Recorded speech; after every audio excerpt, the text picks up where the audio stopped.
Hello and a very warm welcome to all. I am Jyotpreet, law expert at HitBullsEye, and I welcome you for today's session. What are we going to be talking about today?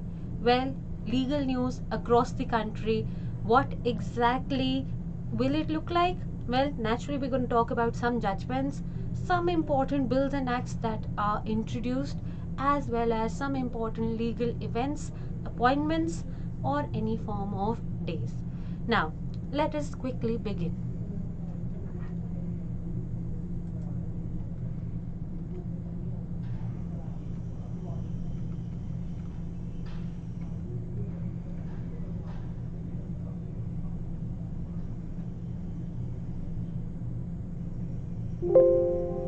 Right, so let's quickly talk about what happened in the last 1 week of November in respect of the legal field. So quickly we will be starting with the court judgments and orders for the day. Now let's look at what the Supreme Court had to say, some important judgments from that aspect in today's session. First and foremost, we have the judgment of Keval Krishan versus Rajesh Kumar. Now, in this judgment, basically the Supreme Court has laid down that wherever there is a sale, जहाँ पे भी दो लोग एक sale की deed create करेंगे, that is A for example is selling a property, an immovable property to B. It is important and it is crucial that there must be a price. So every deed which is representing a sale must have a price. This price, it's not necessary it must be paid on that date completely. Please remember, price is an important aspect of every sale. So this price, it could come up in part on the date, right? So firstly it could be on the very date, secondly it could be in part on the date and then some in the future, or it could be completely in the future. So there are four basic ways by which this payment or price may be paid, that is completely on the date of the agreement, or secondly it could be in part on the date of agreement and in part in the future, or it could be completely in the future. Now moving ahead, what did the court specifically have to say in this regard? A sale deed executed without the payment of price is void. That is, any sale deed that does not have a price will have no value in the eyes of law. It is an essential part of every sale. Moving ahead, we have a second judgment, that is State of UP versus Vikash Kumar Singh. Now this is regarding the writ of mandamus. Now if you all have studied the constitution, we all are aware that there is one Article 32 as well as Article number 226. Article 32 gives power to the Supreme Court to issue a writ, as well as Article 226 gives powers to the High Court to issue a writ. Now amongst those 5 writs, we have one writ, that is the writ of mandamus. Now mandamus is an performance or a command that you give to another, a command given for the performance of an obligatory duty. Now wherever we see that there has to be a compulsory or a mandatory duty, जब इसको perform करना है, that is the point of time when we will use the writ of mandamus. Please remember, mandamus को हम उस time पे नहीं दे सकते जहाँ एक ऑप्शनल ड्यूटी है या एक डिस्क्रिशनरी ड्यूटी है. Now in this specific case, what had happened was that there was a case taken up by the Allahabad High Court and in respect of service rules. So basically Allahabad High Court had issued the writ of mandamus against the concerned officer to prepare the list of the candidates for promotion and give the benefits to these employees for your conditions and qualifications in promotion. Here it was held that the rules that dealt with, or the UP civil servant government servants rules that deal with the promotion aspects, do not make it mandatory to create or to give some form of relaxation in the qualifications for promotion. Now here at this point of time, when a writ was filed in the Supreme Court has stated that the Allahabad High Court has committed a grave error in issuing a writ of mandamus in this regard. So please remember, mandamus writ can only be issued when the order is or the duty is mandatory in nature. Moving ahead, we have the third case, that is Hari versus State of Uttar Pradesh. Now in this case, the fundamental right, now we all are aware of our fundamental rights given under part 3 of the Constitution. Fundamental right of a witness. Witness is a person who explains to the court that he has seen a offense happening before him. So a witness, now naturally, a lot of times when there are a lot of these sensitive cases, a witness may be under a fear. Now, under a fear or under a threat, जहाँ पे a witness under a threat हो, at that point of time, naturally एक probability increase हो जाती है that the witness will either lie or he will not come to the court and give a statement. In such a regard, the Supreme Court has given a clear statement that it is a fundamental right of the witness to testify in the court without any pressure and threat. Alright, and this is specifically because under Article number 21, that is our right to life, and under Article 19(1)(a), freedom of speech and expression, every witness has a right to freely come and give a statement in the court. This is what this judgment has spoken about. The Supreme Court has also given a lot of care in this regarding your witness protection scheme. So they have specified that witness protection schemes must be looked into by the state governments. Now, moving ahead, let's talk about some important bills and acts that have come in the country in the past 1 week. Please note, with the winter session of the Parliament upcoming, naturally there is a list of laws, list of bills and acts that are being talked about. We already talked about the farmer bills being repealed in the last week's session. For that video, you can log on to our channel and watch the same. Now, beyond that, I'll be talking about some other important bills and acts that have come in. First being the Andhra Pradesh Motor Vehicles Taxation Amendment Bill 2021. Now, what is this Taxation Amendment Bill or Motor Vehicle Taxation Amendment Bill that has come up?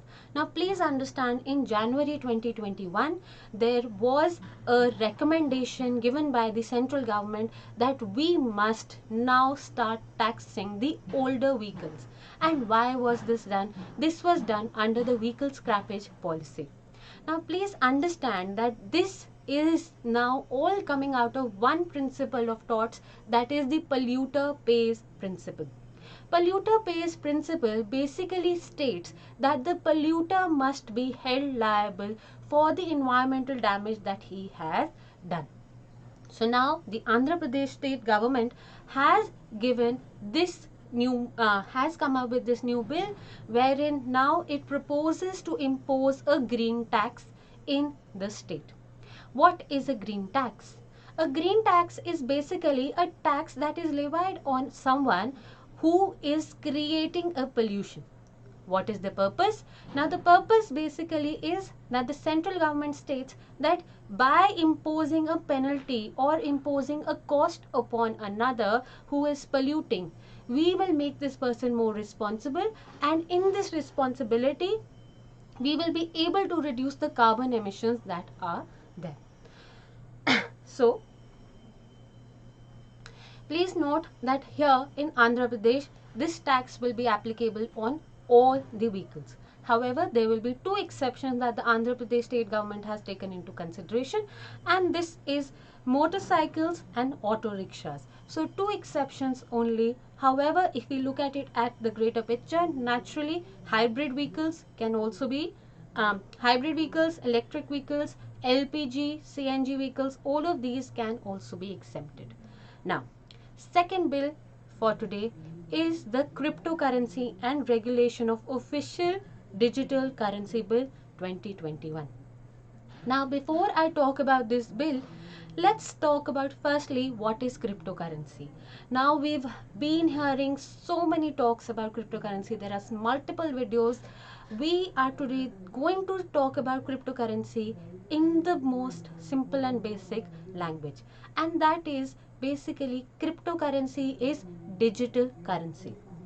Digital currency, however, we go one step ahead, it is decentralized digital currency. What is decentralized? Please remember, decentralized basically means that here there is no government regulation or foundation on this currency. It is not regulated by any government entity. So it is currency that is now available digitally. There are limited numbers and it operates through the blockchain technology. Blockchain technology is nothing but it is simply a ledger. जैसे कि एक record maintain करा गया है on which now a person who usually used to feel insecure in sharing his sensitive data can now do that in this secure ledger because no one can change it. That is what is the benefit of your cryptos. Now understand that cryptocurrency, because they are not regulated by any government entity, naturally here RBI gave a statement that cryptocurrencies are threatening in nature. We feel that they are a threat because they are not governed by any government entity.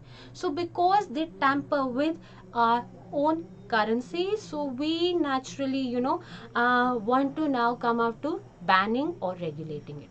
So this bill actually came up from a vision of the government, where now they finally stated that we look forward to regulate the cryptocurrency. Now naturally a lot of people in India have also invested in cryptocurrencies, and here the government has finally come up with this bill where they will look into regulating, not banning at this stage, regulation of your cryptocurrencies.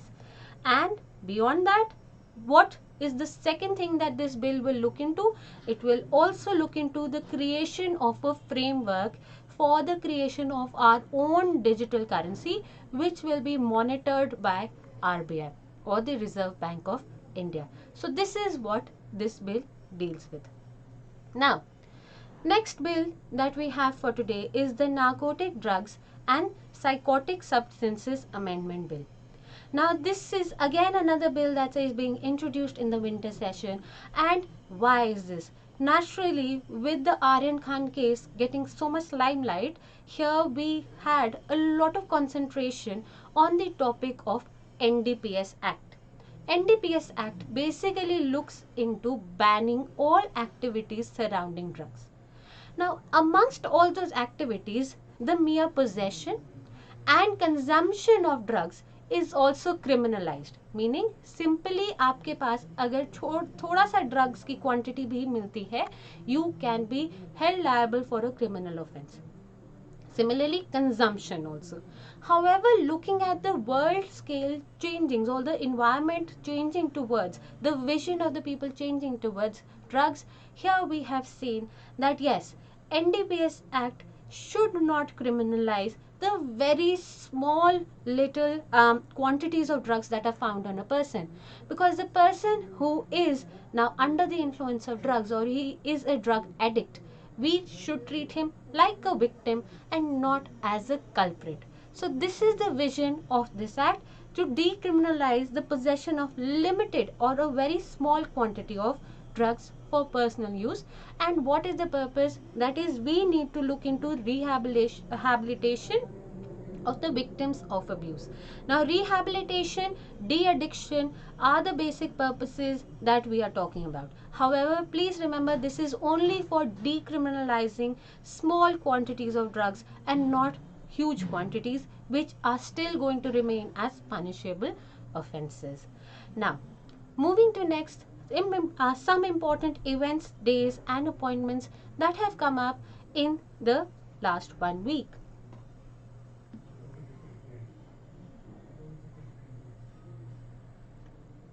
So basically, some of the important events, we are firstly going to talk about something that you may or may not have heard about. It's been in the news. Some of the Indian celebrities have taken benefit of this.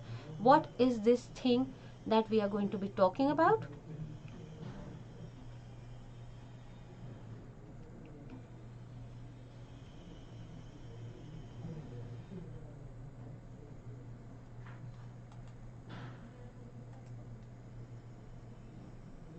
So we are going to talk about two important days that have passed in the last 1 week, and that is the 26th of November, which we also all know as, and we studied this in our constitution. This is the Constitution Day or the Samvidhan Divas, basically also used to be known as the Law Day earlier.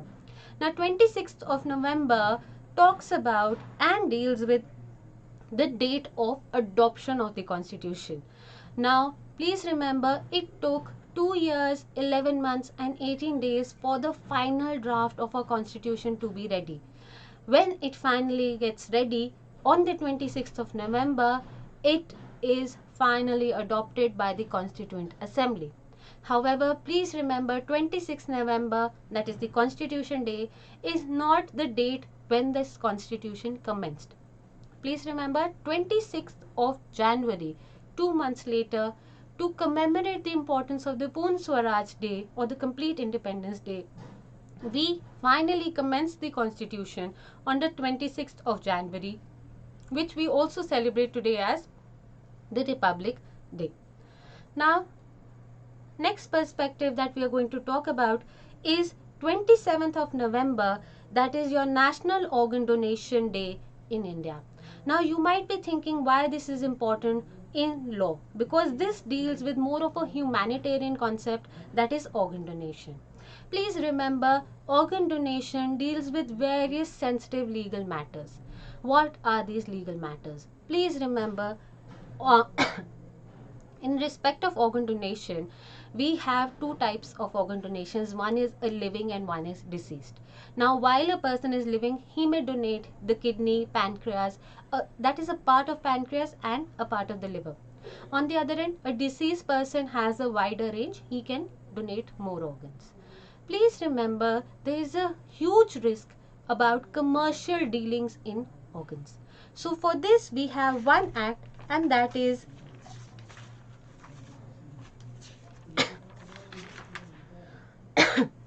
sorry.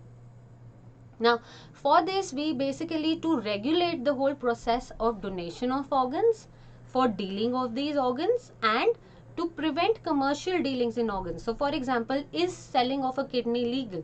The answer is no. So, what is the law that deals with the same? That is